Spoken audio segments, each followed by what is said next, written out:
ഖുർആൻ 33 അഹ്സാബിൽ തന്നെ 50-ാമത്തെ വചനം വളരെ വിഖ്യാതമായ വചനമാണ്.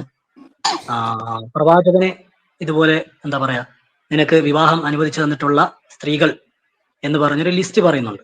അപ്പൊ അതില് അവന്റെ പുത്രിമാർ, പിതാവിന്റെ പുത്രിമാർ, അങ്ങനെ ഒരു നീണ്ട ലിസ്റ്റ് ഉണ്ട്. ഖുർആൻ 33 50-ാമത്തെ വചനം ഒരു നീണ്ട വചനമാണ്. അപ്പൊ അതില് പറയുന്നത് അങ്ങനെയെല്ലാം പറഞ്ഞിട്ട് നിനക്ക് സത്യവിശ്വാസിനെ സ്ത്രീ സ്വദേഹം നബിക്ക് ദാനം ചെയ്യുന്നെങ്കിൽ അതും അനുവദിക്കപ്പെട്ടിരിക്കുന്നു എന്ന് പറയുന്നുണ്ട്. അപ്പോൾ ഇത് മറ്റുള്ളവരെ കൂടാതെ നിനക്ക് മാത്രമുള്ള ഒരു പ്രത്യേക പ്രിവിലേജ് ആണ് എന്നതിൽ പറയുന്നുണ്ട്. നിനക്ക് യാതൊരു വിഷമവും ഉണ്ടാകാതിരിക്കാൻ അത്രേ ഇത് എന്നും ആ വചനത്തിൽ എടുത്തു പറയുന്നു. അപ്പൊ ഇത് അപ്പൊ എന്തിനാണ് ഈ വചനം ഇറക്കിയത് എന്നുള്ളത് അള്ളാഹു തന്നെ പറയുന്നുണ്ട്, നിനക്ക് യാതൊരു വിഷമവും ഉണ്ടാകാതിരിക്കാൻ അത്രേ.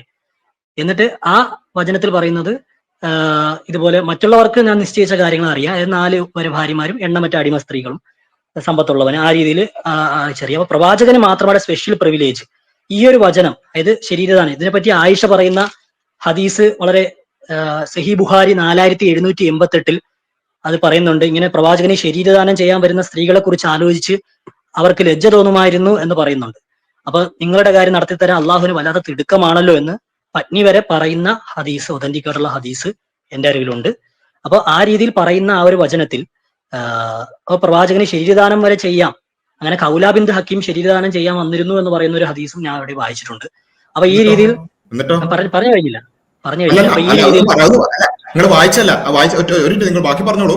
എന്നിട്ട് വായിച്ചിട്ട് എന്താ ശരീരദാനം ചെയ്യാൻ ആൾക്കാർ വന്നിട്ട് സ്വീകരിച്ചിട്ടില്ലായിരിക്കാം. ഓക്കെ, അപ്പൊ ഞാൻ പറയട്ടെ, ഞാൻ പറഞ്ഞു കഴിഞ്ഞില്ലല്ലോ സഹോദര. അപ്പൊ ഈ രീതിയിൽ എന്താണ്, ഇങ്ങനെ നിങ്ങൾക്ക് മാത്രമുള്ള സ്പെഷ്യൽ പ്രിവിലേജ് ആണ് എന്ന് പറഞ്ഞുകൊണ്ടൊരു വചനം ഇറക്കുകയാണ്. ഈ വചനം കൊണ്ട് ലോകത്ത് ഇന്ന് ജീവിച്ചിരിക്കുന്ന മനുഷ്യർക്കോ ഇനി ജനിക്കാൻ പോകുന്ന മനുഷ്യർക്കോ ഉള്ള എന്തെങ്കിലും ഗുണപാഠം അത് ഇന്ന് പഠിക്കാൻ കിട്ടിയ എന്തെങ്കിലും അറിവ് ഇത് പാരായണം ചെയ്യുന്നതുകൊണ്ട് അതിലുള്ള നന്മ എന്താണെന്നൊന്ന് അറിഞ്ഞാൽ കൊള്ളാവുന്നുണ്ട്. ഇതിൽ ദൈവികത, ഇത് ദൈവത്തിന് മാത്രമേ പറയാൻ കഴിയൂ. അതിൽ ഓരോ വചനം അത്രയും പെർഫെക്റ്റ് ആയിരിക്കണം, അത്രയും ഇതായിരിക്കണം. അപ്പൊ ഇത് ഒരു കൾട്ട് ലീഡർ പറയുന്ന പോലെ ഉണ്ടല്ലോ. അപ്പൊ പ്രവാചകൻ യൂസ് ചെയ്തില്ല എന്ന് നിങ്ങൾ പറയുന്നുണ്ട്. അപ്പോൾ പ്രവാചകൻ ആ തരത്തിൽ, പക്ഷെ ആ സ്ത്രീകൾ വന്നിരുന്നു എന്ന് പറയുന്നു. അങ്ങനെ ഇത്തരത്തിൽ വളരെ എന്താ പറയാ, ഒരു നമുക്ക് ഇന്നത്തെ കാലഘട്ടത്തിൽ വായിക്കുമ്പോൾ തന്നെ അത് ഈ രീതിയിൽ ദൈവത്തിനെ പ്രയോജനപ്പെടുത്തി. ഒന്നാമത്തെ ഒരു കാര്യം, ഈ ശരീരം ദാനം ചെയ്യാന്ന് പറഞ്ഞാൽ എന്താ നിങ്ങൾ മനസ്സിലാക്കിയെന്ന് പറയും. ഞാൻ എന്റെ ശരീരം സമർപ്പിക്കുന്നു എന്ന് പറഞ്ഞുകൊണ്ട് ഏതെങ്കിലും സത്യവിശ്വാസനെ സ്ത്രീ വന്നു കഴിഞ്ഞാൽ എനിക്ക് അതും സ്വീകരിക്കാം. എന്തിനാണ് ഈ വചനത്തിന്റെ പ്രസക്തി? അല്ല ഞാൻ പ്രസക്തി അവിടെ കിട്ടെ, പ്രസക്തിയും സ്വീകരിച്ചതൊക്കെ നമുക്ക് ചർച്ച ചെയ്യാം. എല്ലാം ചർച്ച ചെയ്യും. ഞാൻ ചോദിക്കുന്നതിന് ഉത്തരം പറയണം. എന്താണെന്നാണ് നിങ്ങൾ മനസ്സിലാക്കുക. ഓക്കെ, ഒരു സ്ത്രീ അങ്ങനെ വന്നു, എന്നിട്ട് എന്താണെന്നാണ് പിന്നെ ഖുർആനിലെ ആയത്തിലും കാര്യങ്ങളും ഞാൻ വായിച്ച ഹദീസിൽ കൗല ബിന്ത് ഹക്കീം അവിടെ കേട്ടെ. ഞാൻ ചോദിച്ചത് അവിടെ, ഞാൻ അതിലേക്ക് വരുന്നുണ്ട്, എല്ലാം വരുന്നുണ്ട്, ഞാൻ അതിലേക്കൊക്കെ വരും, നിർബന്ധമായിട്ട് വരും. ഇങ്ങനെ വന്നിരുന്ന സ്ത്രീകളെ കുറിച്ച് ആയിഷ പറയുന്ന ഹദീസ് ഉണ്ടല്ലോ, ആയിഷ ബീവിന്റെ ഹദീസിലൊക്കെ വരാം. ഞാൻ ചോദിക്കുന്നത് എന്താണെന്നാണ്, നീ ശരീരം ദാനം ചെയ്യാന്ന് പറഞ്ഞാൽ എന്താണെന്നാണ് നിങ്ങൾ മനസ്സിലാക്കിയത്? ആ വചനത്തിന്റെ തുടക്കം തൊട്ട് വായിച്ചാൽ നമുക്കറിയാം. വായിച്ചിട്ടോ വായിക്കാതെയോ അങ്ങനെ വേണേ പറഞ്ഞോളൂ, കുഴപ്പമില്ല. ഞങ്ങളിവിടെ അതിന് ആ സമയം നമ്മൾ ചെലവഴിക്കാം. എന്താണ് ശരീരം? അതായത് സാധാരണ ഒരു മുസ്ലിം പുരുഷന് ഒരു സ്ത്രീ ശരീരം ദാനം ചെയ്യാൻ വരുന്നു, ഇങ്ങോട്ട് സമർപ്പിക്കാൻ വന്നു കഴിഞ്ഞാൽ, അല്ലെങ്കിൽ ആ രീതി വന്നു കഴിഞ്ഞാൽ ആ സ്ത്രീയെ സ്വീകരിക്കാൻ ഒരു സാധാരണ മുസ്ലിം പുരുഷന് കഴിയില്ല. അതിന് വലിയ വേണം, മഹർ വേണം. പക്ഷെ പ്രവാചകന് അതിന്റെ ഒന്നും ആവശ്യമില്ലാതെ തന്നെ പ്രവാചകൻ ബോധിച്ചു കഴിഞ്ഞാൽ ആ സ്ത്രീയെ സ്വീകരിക്കാം. ശരീരം സ്വീകരിച്ചിട്ട് ഇനിയിപ്പോ ബാക്കി എന്താ നടക്കുന്നത് എനിക്കിങ്ങനെ അറിയാം. അല്ല,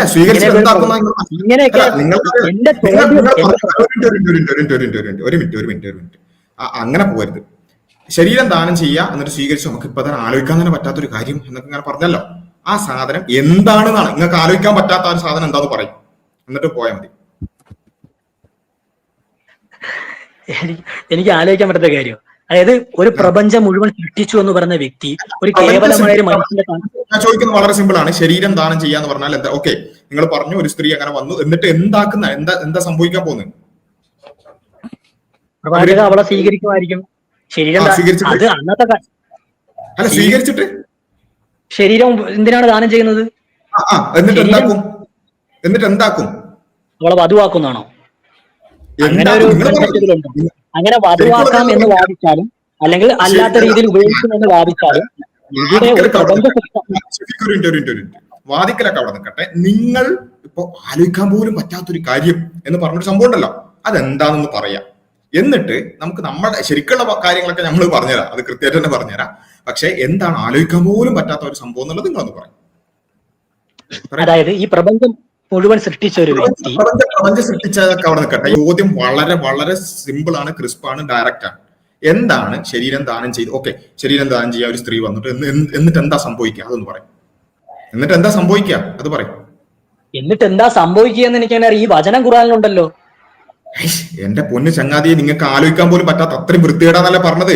ആ സംഭവം എന്താ, വൃത്തികേട് എന്താന്ന് പറയും. ഞാനല്ല വൃത്തികേടിനെ പറ്റിയല്ല ഞാൻ പറയാൻ വന്നത് എന്ന് ഞാൻ പറഞ്ഞു വന്നപ്പോഴേ മനസ്സിലായ കാര്യം. അതായത് ദൈവത്തിന്റെ നിലവാരത്തിലേക്ക്, ദൈവം ഒരു വ്യക്തിയുടെ കേവല താല്പര്യം ഞാൻ വരുന്നുണ്ട് അതിലേക്ക്. അതൊന്നും സ്കിപ്പ് ചെയ്ത് പോകാൻ പറ്റില്ല. ഞാൻ നമുക്ക് തെളിയണം, ഇത് ദൈവത്തിനെ പറയാൻ കഴിയുമെന്ന്. അതാണ് നിങ്ങൾ തെളിയിക്കേണ്ടത്. ഷഫീഖെ, 3 4 തവണ ഞാൻ ആവർത്തിച്ചു, നിങ്ങൾ ഉത്തരം പറഞ്ഞിട്ടില്ല. പിന്നെ വളരെ സിമ്പിൾ ആയിട്ട് ഒരു സ്ത്രീ, ഒരു സാധാരണ ഒരു മുസ്ലിമിനെ സംബന്ധിച്ചിടത്തോളം മഹർ മുഖേന, മഹർ കൊണ്ട് ആണ് എന്ത് ചെയ്യുക, വിവാഹം ചെയ്യാൻ സാധിക്കുക. ഇവിടെ മഹർ ഇല്ലാതെ എന്ത് ചെയ്യാൻ പറ്റും? റസൂലിന് വിവാഹം സ്വീകരിക്കാൻ പറ്റും. അവിടെ വിവാഹമാണ് നടക്കുന്നത്. ശരീരം ദാനം ചെയ്യാത്തതിനാല് അവിടെ വിവാഹമാണ് നടക്കുന്നത്. മഹർ ഇല്ലാത്ത വിവാഹം ഷഫീഖിന് ആലോചിക്കാൻ പോലും പറ്റുന്നില്ല എന്നുണ്ടെങ്കിൽ ഇവിടെയുള്ള മുസ്ലിങ്ങളല്ലാത്ത ബാക്കിയുള്ള എല്ലാവരെയും വിവാഹം പോലും ആലോചിക്കാൻ പറ്റാത്തൊരു സംഭവമായിട്ട് ഷഫീഖിന് തോന്നണം.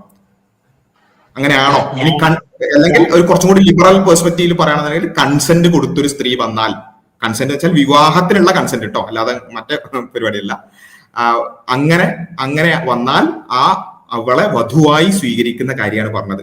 അത് ഷഫീഖിന് ആലോചിക്കാൻ പറ്റൂല എന്നുണ്ടെങ്കിൽ ഭയങ്കര ആലോചനയായി പോയി അത്. ഓക്കെ, രണ്ടാമത്തെ കാര്യം, അത് താങ്കളുടെ ബേസിക് പ്രിമൈസ് തന്നെ അതൊരു വെറും പിന്നെ നബിന്റെ താല്പര്യങ്ങൾക്ക് വേണ്ടിയാണെങ്കിൽ നബി എന്ത് ചെയ്യണം? അത് ഉപയോഗിക്കണം. അതാണ് ഞാൻ ചോദിച്ചത്. നിങ്ങൾ പറഞ്ഞല്ലോ പല ആൾക്കാരും ശരീരം ദാനം ചെയ്യാൻ വേണ്ടി വന്നു. ആരെയാണ് സ്വീകരിച്ചത്? നബി ആരെയെങ്കിലും സ്വീകരിച്ചിട്ടുണ്ടോ? അത് പറ. സ്വീകരിച്ചിട്ടുണ്ടോ? Yes or no? സ്വീകരിച്ചിട്ടുണ്ടോ എന്ന ചരിത്രത്തിൽ അതെനിക്ക് അറിവില്ല. പക്ഷെ ഇതൊരു ദൈവം പറയേണ്ട വചനങ്ങളാണോ എന്ന കാര്യത്തിലാണ്. ദൈവത്തിന്റെ കൽപ്പനയിലേക്ക് ഞാൻ വരാം.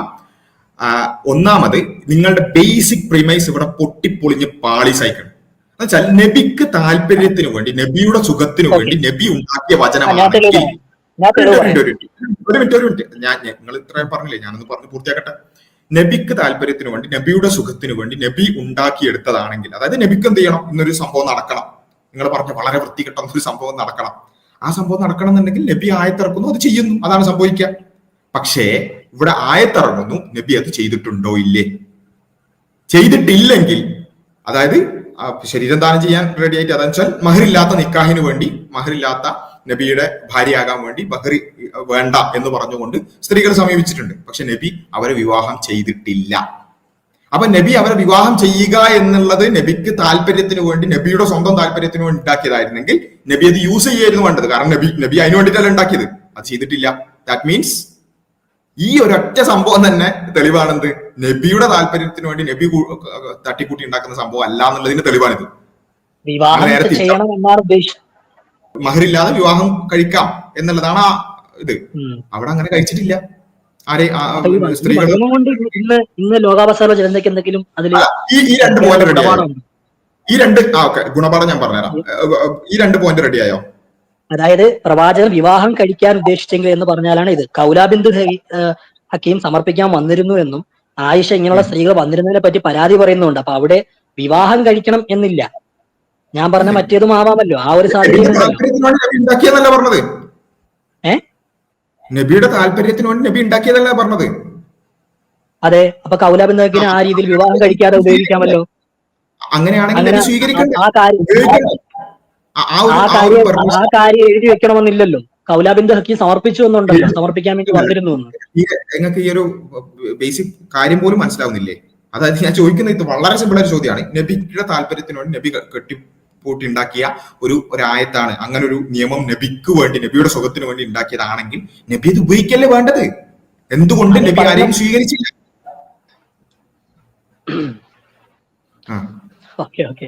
ഞാനെന്താ പറയാ,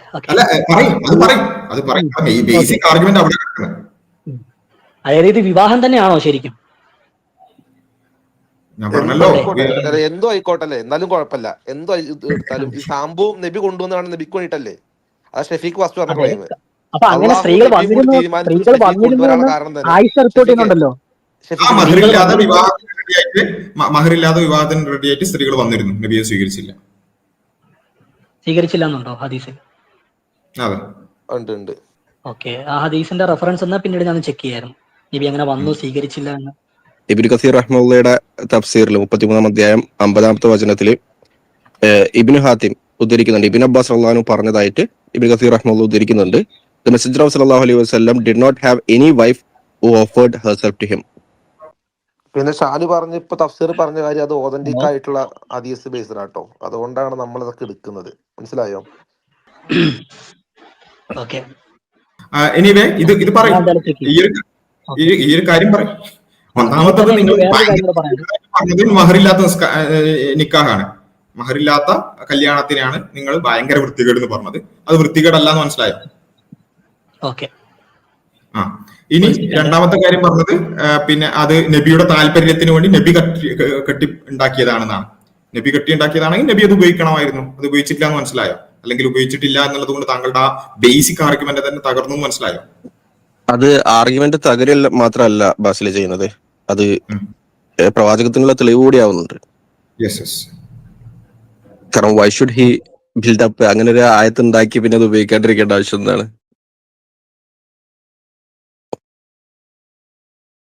കറക്റ്റ് കറക്റ്റ്. അപ്പൊ അതിൽ നിന്ന് പിന്നെ ഷഫീഖ് ചോദിച്ച വേറെ ചോദ്യത്തിനുള്ള ആൻസറും കൂടി കിട്ടി. എന്താണ് ഇതിനുള്ള കുടമാടം എന്നുള്ളതും കിട്ടി. അത് പ്രവാചകത്തിൽ നിന്നുള്ള തെളിവ് കൂടിയാണ് ഷാന് പറഞ്ഞിരുന്നു. ഷഫീഖിന്റെ കോമൺ സെൻസ് ഒന്നും അവിടെ അല്ലെങ്കിൽ ഉപയോഗിക്കുന്നില്ല എന്ന് തോന്നുന്നു. കറക്റ്റായിട്ട് ആവശ്യമില്ലാത്തടത്തൊക്കെ ഉപയോഗിക്കാൻ ശ്രമിക്കുന്നുണ്ട്, പക്ഷെ ആവശ്യമുള്ളിടത്തൊന്നും കൃത്യമായിട്ട് ഉപയോഗിക്കുന്നില്ല എന്ന്. ഒരു സെക്കൻഡ്, ഞാൻ ഒരു കാര്യം അന്വേഷിക്കണം. ഒറ്റ സെക്കൻഡ്. ഷെഫീഖ് നീ പറഞ്ഞ മനസ്സിലായോ? ഷെഫീഖ് ഇത് ഓക്കെ അല്ലേ? മനസ്സിലായില്ല ഇപ്പോ? ഇത് ഓക്കെയാണ്. ഞാൻ ഒറ്റ സെക്കൻഡ്. എന്തായാലും ആയിഷ അത് പ്രകാരം താങ്കളുടെ റബ്ബ് താങ്കളുടെ ആഗ്രഹങ്ങൾ സാധിച്ചു തരാൻ വേണ്ടി നിൽക്കുന്നുണ്ടെന്ന് ആയിഷ വരെ പറയുന്നുണ്ട്. സ്ത്രീകൾ അതെ, അതാണ് പറഞ്ഞത്. അതൊക്കെയാണല്ലോ, നമുക്ക് പ്രശ്നമല്ല. പ്രശ്നം നിങ്ങൾ പറഞ്ഞതാണ്. ഇത് നബി സല്ലല്ലാഹു അലൈഹി വസല്ലമ സ്വന്തം ആവശ്യത്തിന് വേണ്ടി ഉണ്ടാക്കിയതാണെന്നുള്ള നിങ്ങളുടെ വാദം. അത് ആയിഷ റളിയല്ലാഹു അൻഹ പറയുന്നില്ല, അത് നിങ്ങളെ മാത്രം വാദമാണ്. അതിന്റെ കൂടെ ഞങ്ങൾ വിശ്വസിക്കുന്നത് അള്ളാഹുവിന് അവന്റെ റസൂലിനോട് ഹുബുണ്ട്.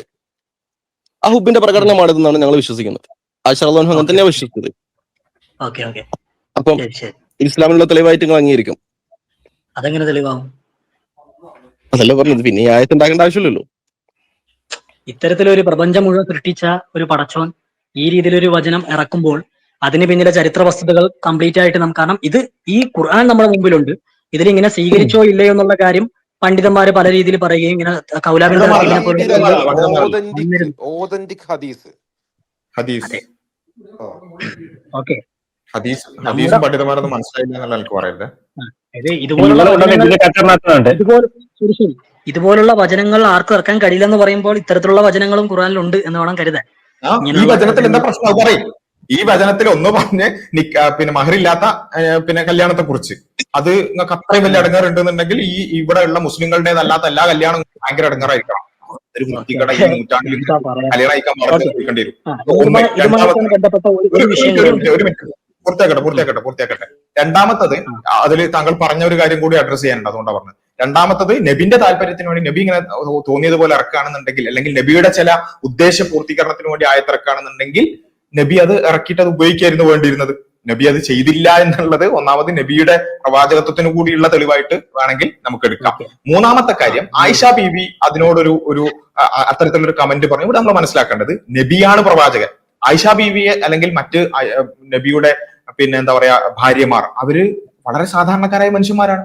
അവർക്ക് ഇപ്പം നമ്മുടെ ഇണകൾക്ക്, ഇപ്പൊ നിങ്ങൾക്ക് നിങ്ങളുടെ ഭാര്യയോട്, ഭാര്യക്ക് നിങ്ങളോടൊക്കെ ഉള്ള അത്തരത്തിലുള്ള പൊസസീവ്നെസ് പോലുള്ള കാര്യങ്ങൾ ഉള്ള സാധാരണ മനുഷ്യന്മാരാണ് ആര്?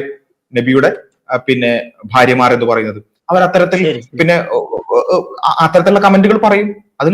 അതിൽ ഇവിടെ ആയിഷ ബീബി നിങ്ങൾ പറഞ്ഞത് പറഞ്ഞില്ല എന്നുള്ളതാണ് ഉദ്ദേശം. ആയിഷ ബീബിക്ക് ഒരു അത്രയും ഇഷ്ടപ്പെടുന്ന ഭർത്താവ് വേറൊരു പിന്നെ ഭാര്യയെ സ്വീകരിക്കുക എന്നുള്ളതിനോടൊരു പ്രയാസം തോന്നുക എന്നുള്ളത് വളരെ സ്വാഭാവികമായ ഒരു പൊസസീവ്നെസിന്റെ ഭാഗമായി ഒരു സ്ത്രീക്ക് ഉണ്ടാവുന്ന കാര്യം ആയിഷ ബീബിക്ക് ഉണ്ടായേക്കാം. അത് ഇത് മാത്രം ഇത് എടുക്കേണ്ട കാര്യമുള്ളത്. മറ്റു ഭാര്യ, ഒരു നബിയുടെ വേറൊരു ഭാര്യ ഒരു നല്ലൊരു വിഭവം ഉണ്ടാക്കി റസൂലിന്റെ ആയിഷ ബീവിയുടെ വീട്ടിലേക്ക് വന്നപ്പോ ആയിഷ ബീവി അതിനോട് പ്രതികരിച്ച രൂപമൊക്കെ ഹദീസിൽ ചിലപ്പോൾ നിങ്ങൾ കേട്ടിട്ടുണ്ടാവും, മദ്രസയിൽ പോയിട്ടുണ്ടെങ്കിൽ കേട്ടിട്ടുണ്ടാവും.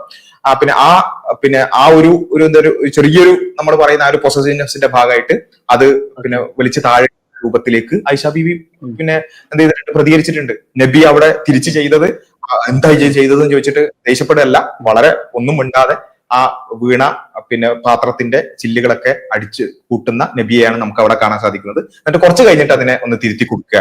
ഇങ്ങനെയുള്ള വളരെ മാനുഷികമായിട്ടുള്ള വികാരങ്ങളുള്ള അത്തരത്തിലുള്ള പ്രതികരണങ്ങൾ നടത്തുന്ന മനുഷ്യന്മാരാണ് ആര്? നബിയുടെ ഭാര്യമാർ. ആയിഷ ബീവി അങ്ങനെയുള്ള മനുഷ്യനാണ്. അവരൊക്കെ വളരെ വലിയ പിന്നെ സ്ഥാനത്തുള്ളവരാണ്, ഇതിൽ യാതൊരു സംശയമില്ല. അവരെ പോലെ അവരത്രയും വലിയൊരു സ്ഥാനത്തുള്ള ആൾക്കാർ, യാതൊരു സംശയമില്ല, ഉമ്മഹാത്തുൽ മുഅ്മിനീങ്ങളാണ്. പക്ഷെ അവർ മനുഷ്യരാണ്, അതിൻ്റെതായ പ്രകടനങ്ങൾ അവർ നടത്തും. പക്ഷേ അവര് ആ പ്രകടനങ്ങൾ നടത്തുമ്പോൾ പോലും എന്ത് ചെയ്യുന്നില്ല, നിങ്ങൾ പറഞ്ഞ കാര്യം പറഞ്ഞിട്ടില്ല. ഇത് പിന്നെ ഈ പറഞ്ഞ പോലെ അല്ലാത്ത ആരോ ഇറക്കുകയാണോ എന്ന രൂപത്തിലല്ല പറഞ്ഞത്, മറിച്ച് അല്ല നിങ്ങൾക്ക് ഇറക്കി തരികയാണല്ലോ എന്നാണ് ചോദിച്ചത്. അവിടെ പോലും നിങ്ങൾ പറഞ്ഞ വാദമല്ല പറഞ്ഞിട്ടുള്ളത്. നിങ്ങൾ പറഞ്ഞത് നബിന്റെ ആവശ്യത്തിന് വേണ്ടി നബി ഇറക്കിയെന്നാണ്. അങ്ങനെയല്ല, അങ്ങനെ ആയിരുന്നെങ്കിൽ നബി അത് ഉപയോഗിക്കുകയായിരുന്നു വേണ്ടിയിരുന്നത്. മഹറില്ലാതെ വിവാഹം കഴിക്കാൻ താല്പര്യപ്പെട്ടു വന്ന സ്ത്രീകളെ നബി അങ്ങനെ വിവാഹം അല്ല. ഈ ശരീരം ദാനം ചെയ്യല് മനസ്സിലായോ? അതില്ലാന്ന് തീരുമാനിച്ചോ?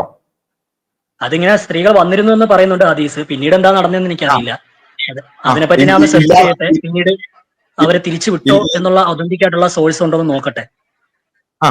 ഇല്ല എന്നുള്ളതിന്റെ സോഴ്സ് അടക്കം നമ്മൾ ഇവിടെ ഉദ്ധരിച്ചു. എനിക്ക് മനസ്സിലാവുന്നില്ല. ഈ സ്ത്രീകൾ വന്നിട്ടുണ്ട് എന്നുള്ളതും അറിയാം, ഹൗല ബിൻത്താണെന്നൊക്കെ അറിയാം.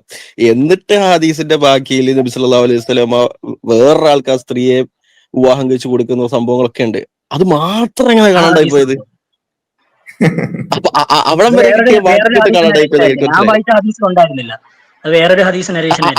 അതാണ് അതിന്റെ പ്രശ്നം. നിങ്ങൾ വായിച്ച ഹദീസിൽ പിന്നെ ആ ഒരു ഹദീസ് മാത്രം ഇങ്ങനെ കാണാണ്ടായി പോകുന്നത് എന്നുള്ളത്. കാരണം മറുപടി നിങ്ങൾ അന്വേഷിക്കുകയാണെങ്കിൽ സ്വാഭാവികമായി 2 ഹദീസും കാണണ്ടല്ലേ. ആ ഹദീസ് മാത്രം കൊടുക്കാത്ത ഒരു ഏത് സുന്ന ഡോക്ടറിന് വായിച്ചാണെങ്കിൽ ആ ഹദീസ് കാണണം. ഓക്കെ, ഇനി ഏതായാലും മറ്റേ കാരണം ഇതിൽ മാത്രം നിങ്ങൾ തഫ്സീറും വായിക്കാണ്ടിരുന്നു, കാരണം തഫ്സീറിലും ഉണ്ടായിരുന്നു.